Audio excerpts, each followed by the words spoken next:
मेरे प्यारे विद्यार्थियों नमस्कार। JCERT डिजी स्कूल की कक्षा में आपका हार्दिक स्वागत है। मेरे प्यारे बच्चों, आपने अपनी पाठ्य पुस्तक विषय हिंदी पापा जब बच्चे थे को पढ़ा और बहुत ही अच्छा महसूस किया, क्योंकि बचपन की बातें करना सबको अच्छा लगता है। और जब बात हो अपने पापा की कि पापा का बचपन कैसा था, बचपन में वो क्या क्या करते थे, यह जब जानने की जिज्ञासा स्वमेव हर एक बच्चों में आ जाती है और आपको भी महसूस हुआ होगा। इस पाठ के माध्यम से प्रत्येक व्यक्ति के बचपन की बातें काफ़ी मनभावन और निराली होती ही है। और जब हम सबों को मौका मिल जाए अपने पापा के बचपन की बातें जानने का, फिर तो कुछ अलग ही जिज्ञासा वह आनंद का भाव मन में आना स्वाभाविक है। मेरे प्यारे बच्चों, पापा जब बच्चे थे कहानी का उद्देश्य यह है कि हमें कुछ भी करने से पहले एक अच्छा इंसान बनना चाहिए, ताकि हम एक दूसरे के साथ अच्छा व्यवहार कर सकें। वास्तव में इंसानियत से बड़ा कुछ भी नहीं होता। आइए आपकी इस पाठ के आधार पर कुछ बातचीत एवं अभ्यास प्रश्न करते हैं। मैं बात करता हूं अब आपकी बातें। आपने इस पाठ को पढ़ा और बहुत कुछ एक समझ बनी। उस समझ के आधार पर आप बतावें कि पापा ने जितने काम सोचे उनमें से सबसे दिलचस्प काम कौन सा लगता है और क्यों। आपको याद है ना, पाठ में आपने देखा था कि जो पापा थे वे जो कुछ भी देखते थे, जिससे भी प्रभावित होते थे, वही बनना चाह रखना शुरू कर देते थे। तो इसके उत्तर के रूप में स्वयं से लिखने की कोशिश करनी है, लेकिन एक उदाहरण स्वरूप मैं आपके लिए यहाँ पर उत्तर दे रहा हूँ और आप अपनी समझ से भी इस प्रश्न का उत्तर आप अपने नोटबुक में दर्ज करेंगे। पापा ने जितने काम सोचे उनमें से मुझे सबसे दिलचस्प काम वायुयान चालक बनना लगता है, क्योंकि आकाश में पक्षियों की तरह उड़ना मुझे बहुत रोमांचक लगता है। तो आपको भी जो कार्य पापा की सोच वाली महसूस होती है, अच्छा लगता है, उस कार्य को आप पसंद कर सकते हैं और क्यों आप अपने नोटबुक में दर्ज कर सकते हैं। क्या है, आपको भी घर में बताया जाता है कि बड़े होकर आपको क्या काम करना है, कौन कौन कहते हैं और क्या कहते हैं। इसके उत्तर में आप अपनी बातों को लिखेंगे और मैं समझता हूँ बहुत तरह की बातें हो सकती है। किसी के माता पिता, किसी को शिक्षक, किसी को अच्छा सा व्यवसायी, किसी को डॉक्टर, किसी को इंजीनियर। तो जो कुछ भी आपके माता पिता, दादा दादी, घर वाले चाहते हैं आपसे, उन बातों का जिक्र अपने नोटबुक में दर्ज करेंगे। इस प्रश्न का उत्तर कुछ इस तरह से भी आप दे सकते हैं। मैं उदाहरण के रूप में आपके समक्ष दे रहा हूँ।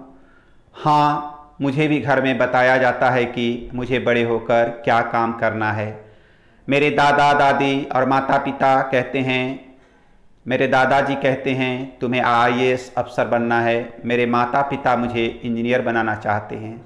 इस तरह की बातें घरों में सुनने को मिलती है, आपको भी सुनने को मिलता होगा। लेकिन मेरे प्यारे बच्चों, सच बात यह है, आपकी जो इच्छा होती है, आपका जो शौक़ होता है, आप एक जब बड़े होते जाते हैं और निर्णय कर लेते हैं अपने रुचि के अनुसार, व्यक्ति को वही बनने के लिए अपना पूरा सामर्थ्य, पूरा शक्ति लगा देना चाहिए। और माता पिता को भी चाहिए कि उन बच्चों की सोच, उन बच्चों की इच्छा जो वो चाहते हैं, उनके वह बनने में उन्हें सहयोग प्रदान करें। अब आइए अपनी मम्मी या पापा से पता कीजिए कि वे जब बच्चे थे तो बड़े होकर क्या क्या करने की सोचते थे।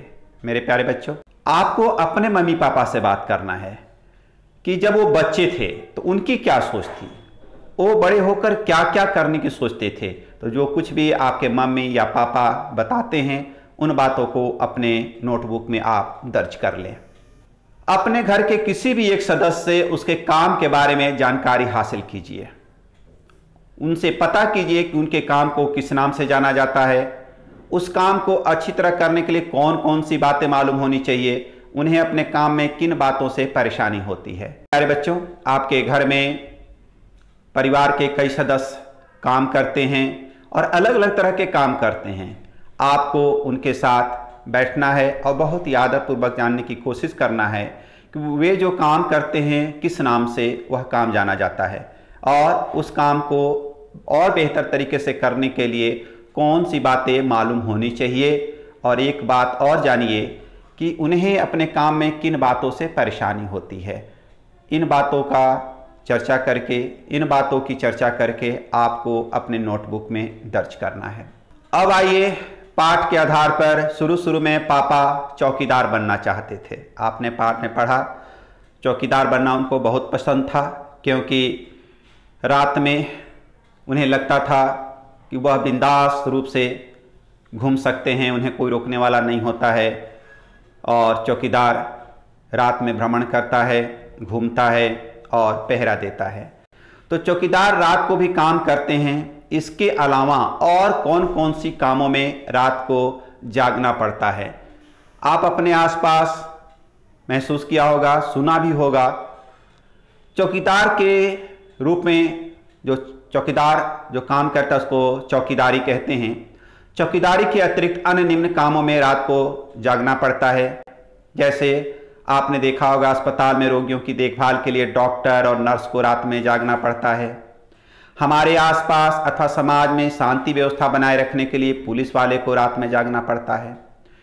रेल व्यवस्था, आपने रेल यात्रा की होगी, रेल व्यवस्था सुचारू रूप से काम करे इसके लिए रेलवे कर्मचारी स्टेशन पर रात में जागते हैं। इसके अतिरिक्त भी बहुत सारे ऐसे कार्य हैं जिसको रात में जग कर किया जाता है। पापा कई तरह के काम करना चाहते थे। पाठ में आपने देखा, आपने पढ़ा। क्या तुम किसी व्यक्ति को जानते हो जो एक से ज़्यादा तरह से काम करता है? उस व्यक्ति के बारे में बताइए। मेरे प्यारे बच्चों, आपके आसपास, आपके घरों में बहुत सारे ऐसे व्यक्ति हैं कि एक से अधिक तरह के कार्य करते हैं। आप यदि मुझसे भी बात करें तो मैं अपने घरों में कुछ खेती का काम देखता हूँ, फिर उसके बाद विद्यालय में शिक्षक के रूप में आप बच्चों को पढ़ाता हूँ। इस तरह से कई व्यक्ति हैं जो एक साथ कई तरह के कार्य करते हैं। इसके उत्तर के रूप में एक उदाहरण और आपको सामने रख रहा हूँ। मेरे यहाँ जो अखबार देने वाला लड़का आता है उसकी उम्र ज़्यादा नहीं है। वह सुबह में अखबार बांटता है, फिर कॉलेज जाता है और शाम में कुछ बच्चों को ट्यूशन देने का काम करता है। इस प्रकार वह एक साथ 3 काम करता है। तो मेरे बच्चों, आप अपने आसपास, अपने घरों में भी देखिए और जो व्यक्ति एक से अधिक काम करते हैं उनसे चर्चा करके अपने नोटबुक में दर्ज करें। अब आइए, आपको एक खेल की बात करते हैं। आप कई तरह का खेल खेलते हैं, आपको याद होगा और आपस में खेलते भी होंगे। मैं भी जब बचपन में था तो एक खेल खेला करता था जिसमें मस्तिष्क को बहुत एकाग्र रहकर और गतिविधि करनी होती थी, जिसमें एक कोई बोलने वाला होता था, जिसमें बोला जाता था जैसे कबूतर उड़, तोता उड़, कुत्ता उड़। तो अगर इसमें जो चीज़ नहीं उड़ता है अगर आपने उड़ा दिया, इसका मतलब आप हार गए और आपको उसकी सज़ा मिलेगी। और जो चीज़ उड़ता है उसको सिर्फ उंगली उठाकर उठाना पड़ता है। तो इस तरह का खेल भी आपने देखा होगा और आप करते भी होंगे और आपस में अपने भाई बहनों के साथ, अपने मित्रों के साथ इस तरह का खेल आप खेल सकते हैं और आपको अच्छा महसूस होगा। उसी तरह से इस पाठ पुस्तक में इस खेल की चर्चा की गई है जिसका नाम है शेख चिल्ली कहता है। शेख चिल्ली कहता है, इसमें शेख चिल्ली के रूप में जो खिलाड़ी होगा वह निर्देशित करेगा और उन चीज़ों को पालन करना होता है अन्य खिलाड़ियों को। तो इस पाठ में दिए गए इस खेल के आधार पर आप खेलने की कोशिश करिए, आपको आनंद आएगा। इसमें पापा अपने पैर से कान के पीछे नहीं खुजा पाते थे। आपने देखा, पापा की इच्छा हुई कि मुझे कुत्ता बनना चाहिए, तो कुत्ता जो कर पाता था तो उन्हें लगता था कि मुझे भी कुत्ता की तरह करना चाहिए, तो कुत्ता अपने पैर से कान के पीछे खुला लेता था, लेकिन पापा ऐसे नहीं कर पाते थे। तो अब आप बताइए कि आप कौन कौन से काम कर सकते हैं। एक खेल खेलते हैं, खेल का नाम है शेख चिल्ली कहता है। तो आप में से एक बनेगा शेख चिल्ली और जो शेख चिल्ली कहेगा बाकी सभी को वैसा ही करना है। शेख चिल्ली इस तरह का आदेश दे सकता है, जैसे शेख चिली कहता है अपने दाएं हाथ को सिर के पीछे से ले जाकर नाक को पकड़ो। अब आपको कोशिश करनी है, आप कर पाते हैं या नहीं कर पाते हैं। थोड़ा सा अगर आपने पहले से अभ्यास नहीं किया है तो आपको दिक्कत होगी। उसी तरह से अपने दाएं हाथ को दाईं टांग के नीचे ले जाकर दायां कान पकड़ो। शेख चिली कहता है खड़े होकर झुको, अपने हाथों से पैर को छुओ, सिर अपने घुटनों से लगाओ। इस तरह से जो लड़का जो लड़की खिलाड़ी के रूप में शेख चिली बना हुआ है, जो आदेश फटाफट देते जाने के बाद बाकी खिलाड़ी जो कर लेंगे वे विजेता बनते हैं, और जो नहीं कर पाते हैं वो उस खेल में हारे हुए माने जाते हैं। तो इस तरह का खेल आप कर सकते हैं, लेकिन ध्यान इसमें रखना होता है कि जो आपको निर्देशित किया गया वह ज्यों का त्यों बातें होनी चाहिए। अगर दायां हाथ बोला गया है तो दाएं हाथ ही आपको उठाना होगा, बाएं हाथ बोला गया है तो बाएं हाथ उठाना होगा। तो इन चीज़ों को आप अपने मन मस्तिष्क को एकाग्र रख कर ही काम कर सकते हैं। तो इस खेल को खेलेंगे और मैं समझता हूं आपको बहुत अच्छा लगेगा। अब आइए सोच विचार वाली बात। इस पाठ में आपने देखा कि अफसर के जाने के बाद पापा बहुत सोचते रहे। आप बताइए वह क्या क्या सोचते रहे होंगे। और यहां पर 5 वाक्य दिए गए हैं। इन 5 वाक्यों में कौन सी बातें पापा सोच रहे होंगे, वह बात कौन सी थी, उसके सामने आपको जो सही लगता है वह सही का चिन्ह लगाएंगे। जैसे यह अफसर आखिर है कौन, तो यह बातें तो उन्होंने नहीं सोची। अब मैं रोज रोज अपना इरादा नहीं बदल सकता।